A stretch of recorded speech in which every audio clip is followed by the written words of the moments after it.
Hi friends, എല്ലാവർക്കും കിങ്ങു കിച്ചണിലേക്ക് സ്വാഗതം. ഇന്നൊരു വെറൈറ്റി ആയിട്ടുള്ള ഫ്രൈഡ് റൈസ് ആയാലോ? ഷെഷ്വാൻ ഫ്രൈഡ് റൈസ് ആണ് ഇന്നിവിടെ തയ്യാറാക്കുന്നത്. അപ്പോൾ നമുക്ക് വീട്ടിലോട്ട് കിടക്കാം. പാൻ ചൂടാകുമ്പോൾ ഞാൻ ഏകദേശം 2-3 ടേബിൾ സ്പൂണോളം റിഫൈൻഡ് ഓയിൽ ഒഴിച്ചു കൊടുക്കുന്നുണ്ട്. എണ്ണ നല്ല ചൂടായതിനു ശേഷം ഇതിലേക്ക് ചെറുതായിട്ട് അരിഞ്ഞ ഇഞ്ചിയും വെളുത്തുള്ളിയാണ് ചേർത്ത് കൊടുക്കുന്നത്. ഇനി ഈ ഇഞ്ചിയും വെളുത്തുള്ളി നന്നായിട്ടൊന്ന് വഴണ്ട് വരണം. അങ്ങനെ ഇഞ്ചിയും വെളുത്തുള്ളിയും മൂത്ത് കഴിയുമ്പോൾ ഇതിലേക്ക് ഞാൻ ഒരു വലിയ സവാള ചെറുതാക്കി അരിഞ്ഞത് ചേർത്ത് കൊടുക്കുന്നുണ്ട്. ഇനി ഈ സവാളയൊക്കെ നന്നായിട്ടൊന്ന് വഴറ്റിയെടുക്കാം.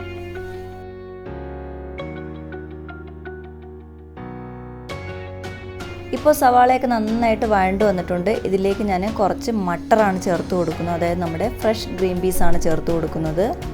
അതുപോലെ ഒരു വലിയ തക്കാളി ചെറുതാക്കി അരിഞ്ഞതും കൂടി ചേർത്ത് കൊടുക്കുന്നുണ്ട്. ഒരു ക്യാപ്സിക്കം ചെറുതായിട്ട് അരിഞ്ഞതും കൂടി ചേർത്ത് കൊടുക്കുന്നുണ്ട്. അപ്പോൾ നിങ്ങളുടെ കയ്യിൽ ഏതൊക്കെ വെജിറ്റബിൾസ് ഉണ്ടോ അതൊക്കെ എടുക്കാം കേട്ടോ. ഇനി ഇത് നന്നായിട്ടൊന്ന് മിക്സ് ചെയ്തെടുക്കാം. അധികം വെന്തുടയേണ്ട ആവശ്യമൊന്നുമില്ല, ജസ്റ്റ് ഒന്ന് വഴണ്ട് കിട്ടിയാൽ മാത്രം മതി. നന്നായിട്ടൊന്ന് ഇളക്കി കൊടുക്കാം. അപ്പോൾ ഇതിൽ ക്യാരറ്റോ ക്യാബേജോ എന്ത് വേണമെങ്കിലും ചേർക്കാം കേട്ടോ. അങ്ങനെ നമ്മുടെ പച്ചക്കറികളൊക്കെ ഏകദേശം വഴണ്ട് വന്നിട്ടുണ്ട്. ഇനി ഇതിലേക്ക് നമ്മുടെ ഷെഷ്വാൻ ഫ്രൈഡ് റൈസ് മസാലയാണ് ചേർത്ത് കൊടുക്കുന്നത്. ഇത് ഒരു പാക്കറ്റ് ഞാൻ ചേർത്ത് കൊടുക്കുന്നുണ്ട്. അപ്പോൾ ഈ മസാല ചേർക്കുമ്പോൾ ഫ്ലെയിം സിമ്മിലാക്കിയ ശേഷം മാത്രമേ ചേർക്കാവൂ, ഇല്ലാന്നുണ്ടെങ്കിൽ ഇത് പെട്ടെന്ന് കരിഞ്ഞു പോകും. ഇനി ഈ മസാലയൊക്കെ നന്നായിട്ടൊന്ന് ഇളക്കിയെടുക്കാം. നമ്മുടെ പച്ചക്കറിയും മസാലയൊക്കെ നന്നായിട്ടൊന്ന് യോജിപ്പിച്ച് കിട്ടണം. അങ്ങനെ നമ്മുടെ മസാലയൊക്കെ ഇവിടെ റെഡി ആക്കി കിട്ടിയിട്ടുണ്ട്. ഇനി ഇതിലേക്ക് വേവിച്ച് വെച്ച ബസ്മതി റൈസാണ് ചേർത്ത് കൊടുക്കുന്നത്. അപ്പോൾ ഇത് ഉപ്പ് മാത്രം ഇട്ട് വേവിച്ച് വെച്ച ബസ്മതി റൈസാണ്. അതും കൂടി ചേർത്തിട്ട് നന്നായിട്ടൊന്ന് ഇളക്കിയെടുക്കാം. ഇതിൽ ഹോൾ സ്പൈസസുകൾ ചേർത്ത് വേവിക്കേണ്ട ആവശ്യമൊന്നുമില്ല.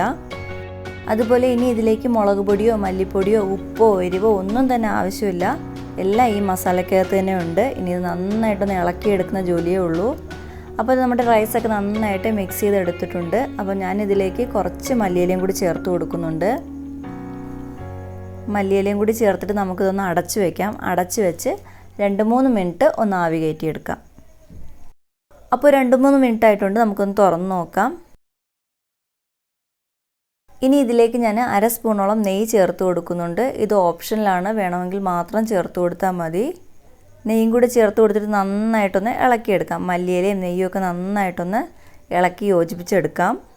അപ്പോൾ നമ്മുടെ ഷെഷ്വാൻ ഫ്രൈഡ് റൈസ് ഇവിടെ റെഡി ആയി കിട്ടിയിട്ടുണ്ട്. അപ്പോൾ ഇത്രയേ ഉള്ളൂ. വളരെ സിമ്പിളാണ് ഇത് ഉണ്ടാക്കാനായിട്ട്. അതുപോലെ നല്ല ടേസ്റ്റാണ് ഇത് കഴിക്കാനുമായിട്ട്. വേറെ മസാലകളുടെ ഒന്നും ആവശ്യം തന്നെ ഇല്ല. അപ്പോൾ എല്ലാവരും ഇതൊന്ന് ട്രൈ ചെയ്ത് നോക്കുക. എല്ലാവർക്കും ഇഷ്ടമാകും. വീഡിയോ ഇഷ്ടമെങ്കിൽ ലൈക്ക് ചെയ്യുക, ഷെയർ ചെയ്യുക. ഇനി മറ്റൊരു വീഡിയോയുമായി വീണ്ടും കാണാം.